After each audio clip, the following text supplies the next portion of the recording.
Hello friends, let's continue. कल मैंने जो जो सीखा मैंने प्रॉमिस किया आपके साथ शेयर करूंगी। तो मैंने आपको बताया था कल एक अंकल के बारे में जो पास ऑन हो गए हैं, जो बेड रिडन थे।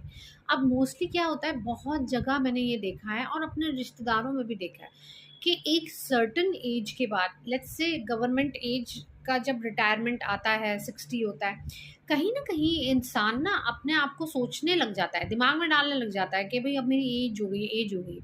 फिर क्या होता है, फिर आपका काम में मन नहीं लगता। काम में मन नहीं लगता, अचानक आपको रियलाइज़ होता है कि आपका उठना बैठना मुश्किल हो गया है, आपको गोडों में दर्द रहती है। तो आपको ये समझ में नहीं आता कि आपके साथ हो क्यों रहा है। अचानक आपके बच्चे आपकी बात मानते नहीं। कोई बच्चा बैठ के आप कहोगे कोई काम, वो कहेगा हाँ कर दूंगा, लेकिन आपके अंदर पेशेंस नहीं होगी, आप उसी वक्त उठ के वो काम कर दोगे कि तूने ये काम नहीं किया। ठीक है। तो आप सामने वाले बच्चे को, आप इंसान को क्या दे रहे हो, गिल्ट दे रहे हो। क्यों? क्योंकि आपके अंदर कहीं ना कहीं स्टोर्ड है, आपकी मेमोरी में गिल्ट। फिर आपका ये एंगर, इरिटेशन जो है, जो आपने इनवाइट किया है ये सोच के कि आपका ओल्ड एज आ रहा है, तो उससे क्या होता है, आपको इनसिक्योरिटी डेवलप होती है, आपके अंदर पेशेंस कम होता है। जब पेशेंस कम होता है तो आप सामने वाले को टाइम नहीं देते अपने आप को समझाने का। और ये सिर्फ एंड्रोपॉज और मेनोपॉज की बात नहीं है, हर उस इंसान की बात है जिसको हार्मोनल इम्बैलेंस है।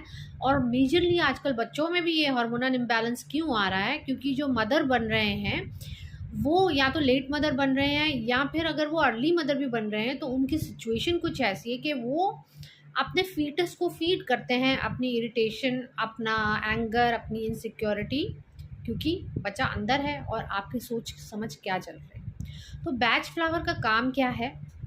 बैच फ्लावर का काम है आपका डीएनए रिपेयर करना। बैच फ्लावर का काम है कि अगर आपके लाइफ में ये सिचुएशंस एग्जिस्ट कर रही हैं या आ रही हैं तो उसको ख़त्म करना। और ये सिचुएशंस कब आती हैं? जब आप जब आपको ऐसे थॉट्स आते हैं तो आपके सामने ऐसे लोग आते हैं, ऐसे कहते हैं ना, your vibe attract your tribe. तो ऐसे लोग आते हैं, आप कहते हो हाँ यार तू सही है, हाँ मेरे भी ऐसे हो रहा है वैसे हो रहा है, अब लाइफ है ख़त्म हो रही है, ऐसी बातें करते हो ना। तो जब आप ऐसे करते हो तो आप ऑरा में ये चीज़ें अपने डालते हो। जब ऑरा में डालते हो तो सोच में आती हैं, फिर आपके सर्कमस्टांसेस अकॉर्डिंगली होते हैं और फिर आपको डिजीज़ आती है। तो मैं चाहती हूँ कि जो भी कुछ आज मैंने बोला है आप इस पे मंथन करिए कि क्या आपके साथ ऐसा हो रहा है या नहीं। क्योंकि मैं बिल्कुल सब कुछ बताऊंगी रेमेडीज़, बट पहले हमें समझना ज़रूर है कि ये होता क्या है। सो आई होप कि आज की रील आपको या आपके किसी अपने की ज़रूर मदद करे। कल मिलेंगे, कल और चीज़ें बताऊंगी। नमस्कार।